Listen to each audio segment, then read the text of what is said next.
Hey guys, Peter here to do an album review. Today I'm here to tell you about the latest from Spires, Gods of Debauchery, out September 10th on Frontiers Music.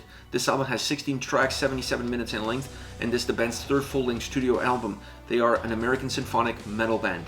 Now, this is a concept record that continues the story that started with the two previous albums. There's really been a growth as far as the character is concerned and the path that he has taken to where he currently is. And where he currently is really debating, or at least looking at everything that he's done to achieve what he wanted, and the price he had to pay in the process, and was it worth it? As far as the construction of the record is concerned, this is a gigantic album. 16 tracks, 77 minutes in length. The sound that it has, the atmosphere that it creates, is just big across all the different parameters. It's very hard for you to put an album like this together and not really lose track of where you are in it. I thought that they built a scenario, or they built a structure for this record that allows them to go into different directions, move into different places, create different soundscapes, and the red line that connects the album stays intact from the first to the last song. When you look at this record, you're looking at the waves in the ocean. It's all the ocean, but there's peaks and valleys, there's calm seas and there's abrupt seas, there's a little bit of everything. This record is a little bit of that, it's a little bit of the ocean and all the different stages that it has. The connection that they allow the album to have between songs is really important, taking a little bit of one track, moving into the next, adding new elements. The result gets moved a little bit of that into the next track, adding new elements. The result of that moves into the next track, and so forth and so forth. This really gives them the dimension that they needed in order to be more creative individually with the songs themselves, but at the same time allowing the record to have this sense of continuity, which impacts the playability and makes the record feel at times even shorter than what it really is. So kudos to them for coming up with an idea, with a concept, with a structure that really ignites the album, that makes this album feel robust, complete across everything that it has to offer. Once you get into the soundscape, I don't think you can walk away from this record without realizing that at its core, this is a symphonic metal album, at its core. But it's not just a symphonic metal album. There's death metal influences, there's black metal influences, there's prog influences.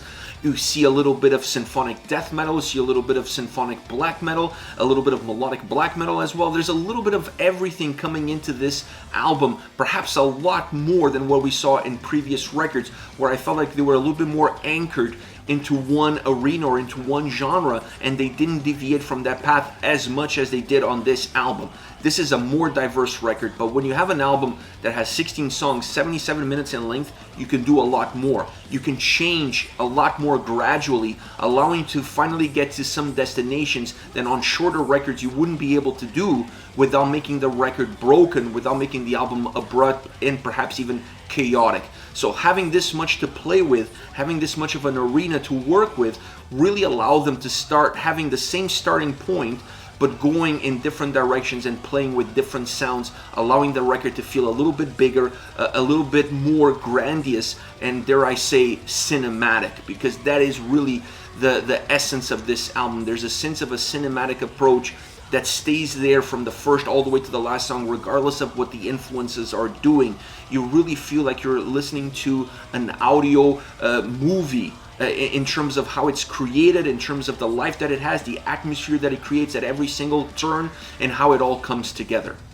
Within that sound, the drums and the bass were really interesting on this album because they had their momentums. They had the ability to create heaviness, they had the ability to create a little bit more of a strong foundation, allowing other things to move into the forefront, but all the time they felt very balanced throughout the record in terms of what they were giving to the song. They were always there to enhance the tracks themselves and not necessarily to create something for themselves. So I like the drum sound on this album, I like the diversity of approach, but at the same time feeling very grounded and very cohesive. So it's a really interesting way of putting it together. And then when you have the bass doing the exact same thing, allowing itself to go a little bit more into the forefront, dropping a little bit more here and there, it just gives a diversity of sound, but at the same time it makes the record a little bit richer, a little bit thicker, and adding more layers to the overall experience. The guitars are phenomenal. I mean, Jack is an incredible guitar player, and I felt that on this album he took a few more chances than what he had done previously.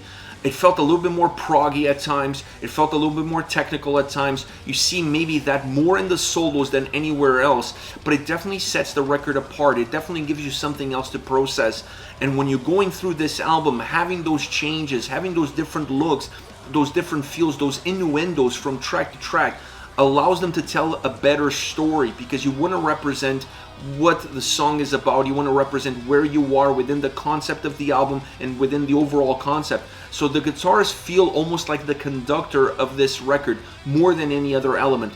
Even though the symphonic elements are perhaps the most consistent element from the first all the way to the last song in terms of what they're doing to the record and what they're offering to this album, I still felt like the guitars had more of a control manner in terms of the direction of the songs, in terms of where the songs were going, and even a little bit into the atmosphere that the tracks give. So phenomenal guitar work all the way through.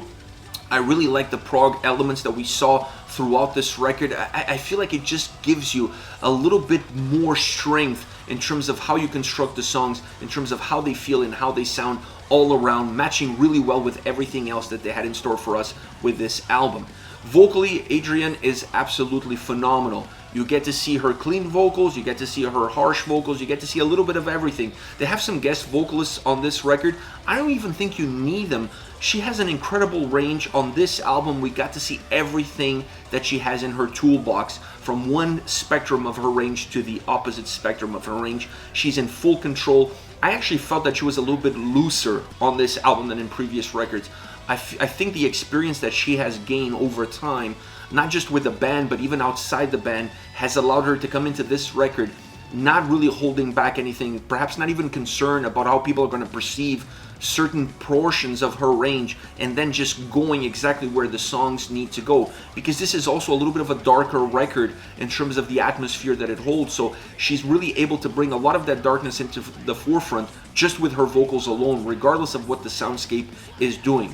Overall, this is my favorite record from Seven Spires. I enjoyed their two previous records, but I feel like this album is a little bit more complete. Perhaps a harder album to digest for the listener, specifically for the more casual listener. You're looking at 16 songs, 77 minutes, part of a concept, the third part of a 3-part concept up until this point. So it becomes an album that really takes some time for you to get into it, specifically if you're discovering the band through this record. Not the right album for a new fan to really gravitate towards this band. I think you really need to earn your dues with the two previous records before coming into this one. If that's the case, this album is going to hit home. For the new fan, it's going to be a little bit more difficult, because like I said, while being their best record to date, when you look at the sound, when you look at the vocals, when you look at the orchestrations, when you look at the overall construction, the soundscape, the atmosphere, everything about this record feels mature, feels great, feels cinematic. But because of being so big, so elaborate, having so many moving pieces, it really becomes a little bit more of a tedious record for the fans that are not familiar with the band, or they're not very familiar with this genre and what they're getting themselves into. As far as favorite songs are concerned, I want to start off with Echoes of Eternity. This is my favorite track on the record outside of the singles. It has a little bit of this Arabian's Night feel as far as the melody is concerned. It starts off with that melody, it keeps it around. It comes out more in the verses than it does in the chorus.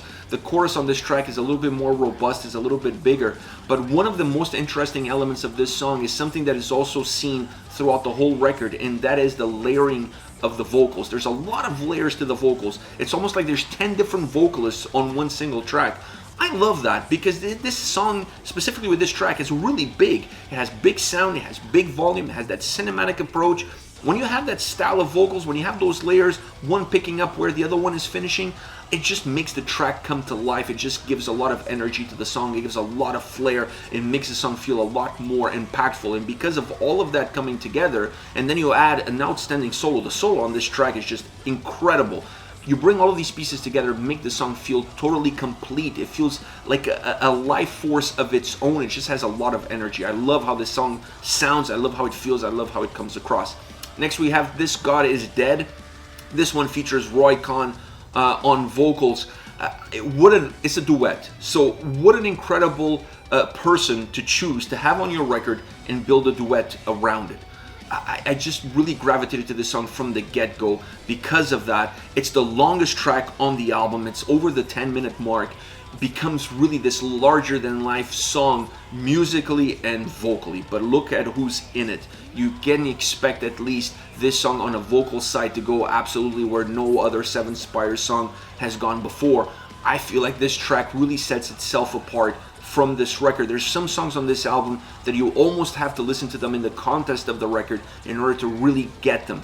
This one, because of the magnitude that it has, because of the sound that it has, the length that it has, it's a song within a song within a song. It's just a lot of things are happening. An incredible duet. This song is just a juggernaut. I love it. Last but not least, Gods Amongst Men. Great tempo. The harsh vocals on this song really match the powerful sound that the track has. And the moment the track starts, the moment you get hit with those harsh vocals, I got some vibes, some Dimmu Borgir Gateways vibes. I don't think it's quite there, but that song had to be an influence on how they constructed this track, on how they approached this track, on how they decided to put it all together, because I felt the influence is very noticeable from the get-go all the way through. A track that brings in symphonic black metal, brings in melodic black metal in to drive the experience. The harsh vocals bring all of that darkness into the forefront. Then you get clean vocals that change the mood, that change where the track is going. Also very similar with Gateways, changing where the track is going. And then the bass behind those clean vocals is just incredible.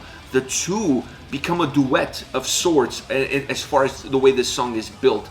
It has a little bit of prog flavor as well. As you start to move into the last third of the track, the prog influences come a little bit more to the forefront, but then the song kind of closes off exactly as it started with that Dimmu Borgir Gateways vibe. I absolutely love this track. Really incredible song in terms of how it's constructed, and the influences that it has carries them on their sleeves. This is it, 7 Spires, Gods of Debauchery, out September 10th on Frontiers Music. Let me know your thoughts on the band, on the singles. Use the comment section below. I'll be reading those and getting back to you. Take care, guys.